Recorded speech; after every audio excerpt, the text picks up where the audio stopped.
So does it make it harder or easier to excel when you are in an environment that reflects your biospirit? Does it make it harder or easier when your people's biospiritual expression says that these are the kind of standards? And here I'm speaking generally, because we all know that over time, because none of these systems have been intelligently created to be cyclical, and as a consequence break down after the first generation. Now we're at the point where if you want to get into the least valuable trade out there, the least lucrative trade out there, whatever that is, you still have to get a license for it. It's insane. So having said that, there are going to still be some general standards. Now, if you can feel what those standards are because it's inside of you as well, then you're going to be more inclined to excel in those environments. This does not obviate or undermine the argument of, well, if you put a person into an environment where in that environment you have to be good at, in any environment, you have to be good at around Earth, good at mathematics. And if that person is good at mathematics, they're going to excel irrespective of the other races of man that are present, or the race of man that is present. So, for example, let's say that there were Martians on planet Earth, and they had their own biosphere, and they lived on a little island somewhere. And you went and moved onto the island, and you're the first white person there. And whatever white people do well, that one could argue, the Martians are terrible at, or they're only average at. Well, if that is something they absolutely need in their environment, then you are going to be valuable to them, if that makes sense. So you would then still be able to achieve success. We're talking about here in broad strokes. Just like, for example, if you have an Olympic team, irrespective of your country around the world, and you want to be able to win the 100-meter dash, well, what race of people would you need to most likely win that 100-meter dash for your country? So now you see exactly what I'm saying. Anti-whites correctly observe that non-whites feel discomfort, live in disharmony, and have a difficult time succeeding in Western countries. However, instead of understanding these as natural consequences of living in a culture made from incompatible biospiritual expressions, anti-whites incorrectly attribute the discomfort and failures of these non-white individuals to the malevolence of Western kind. You're keeping them down.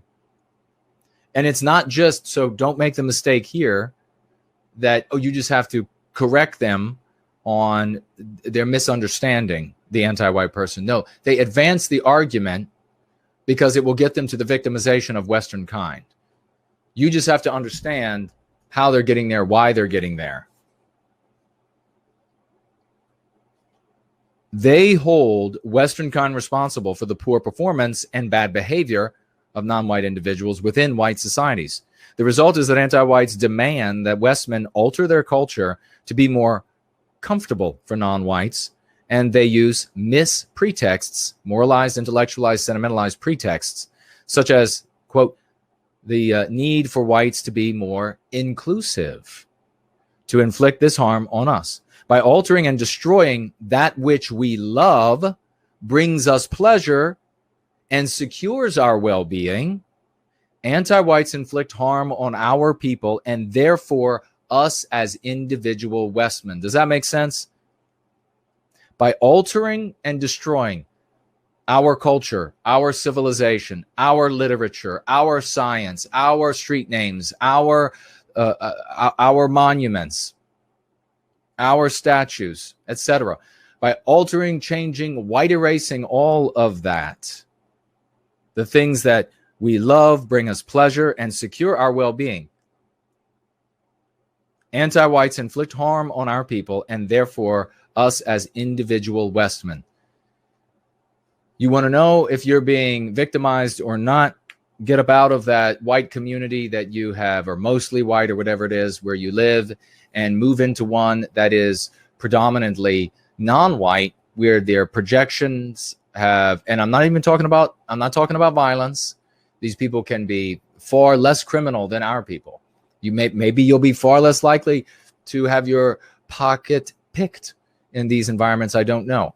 But you will find that as you stroll around the neighborhoods, as you look at the signs, the artwork, the architecture changing, as you look at these things, that you feel less whole, but in all body, mind, and spirit. And that is a true victimization. Now, non-white peoples have chosen to come to Western civilization, our house. So they are to be expected to put up with the outcomes and consequences of their decisions.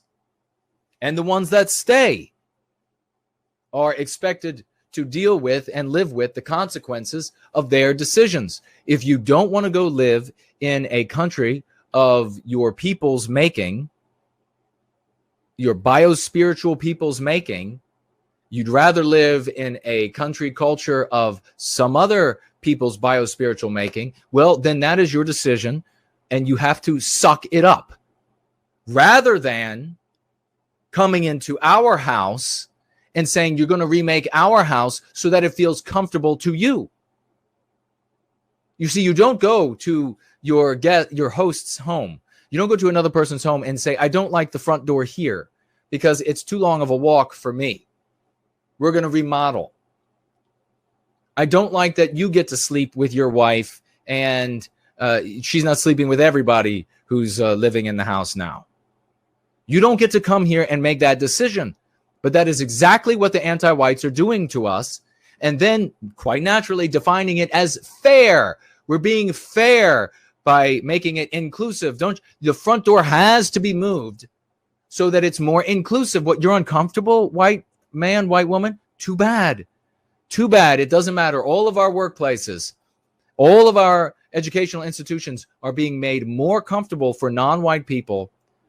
And it doesn't matter how uncomfortable it gets for us in the process of making it comfortable for them. You don't like the demand that your white wife have to sleep with everybody that lives here now? White man, white woman, you don't think that's right? Well, we think it's fair, the anti-whites claim.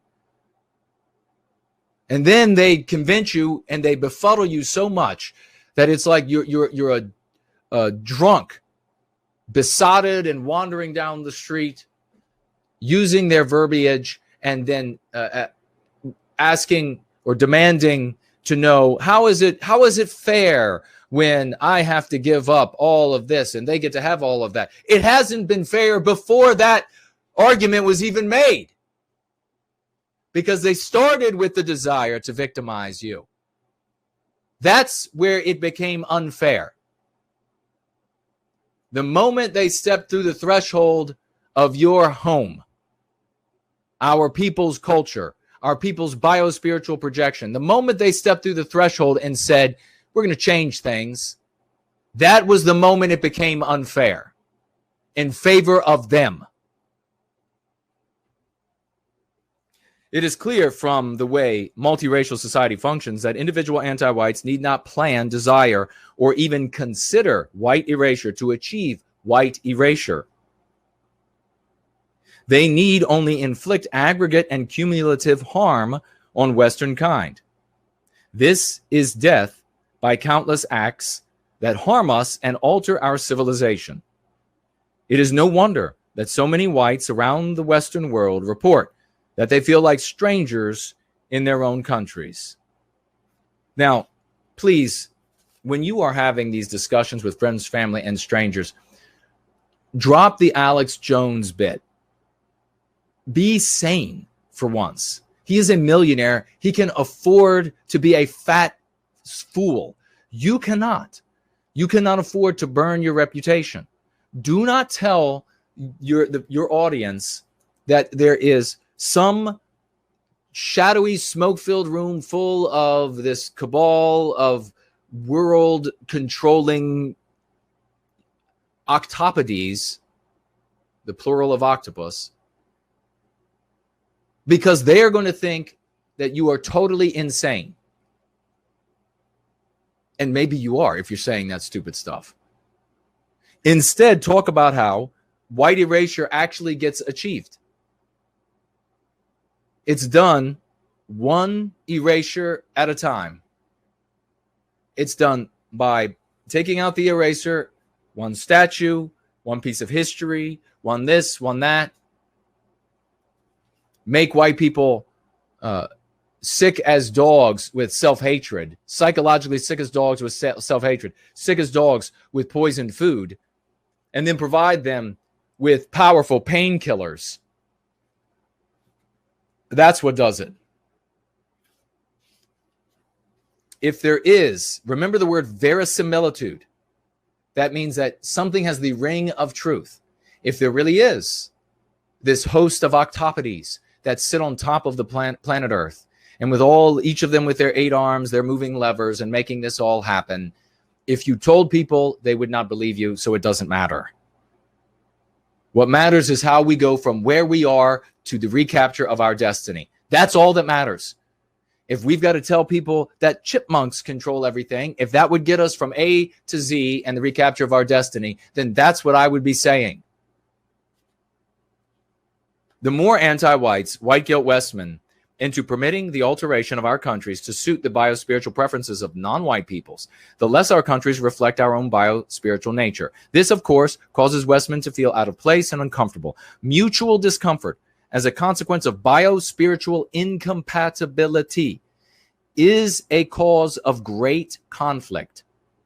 In cases where 2 or more peoples achieve numerical courage, the result is a cultural arms race. We were talking about that earlier, which causes governments to implement severe tyrannical efforts to spy on and punish the increasingly mutually antagonistic populations, and is the basis for violent balkanization. Always has been, always will be.